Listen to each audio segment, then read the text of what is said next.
आज तेस्रो पटक तेलिचा आउँदा निकै दुःखदायी स्थिति भएको छ भनौँ कि के हो। व्यापक हिमपात भइरहेको छ। करिब 2 घन्टा 3 घन्टा भइसक्यो हामी आएको।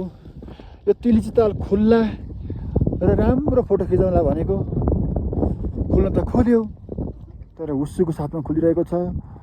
यो तेलिची ताल हेर्नुहोस्। अनि तपाईँको अलि पर चाहिँ यो निलो मात्र छ, त्यसभन्दा अझ उतापट्टि सेतो मात्र छ। यस्तो चाहिँ छ।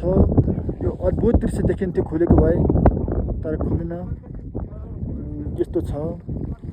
व्यापक हिमपात परिरहेको छ। तपाईँलाई म जुम गरेर पनि देखाउन सक्छु कस्तो छ हिउँ भन्ने कुरोलाई हेर्नुहोस्। एकदमै हिउँ परिरहेछ। समय गर्मीको भएर होला भुइँमा चाहिँ हिउँ रहन सकिरहेको छैन तर करिब 2 घन्टा चाहिँ एकनास हिउँ परिरहेको छ। हस्, धन्यवाद।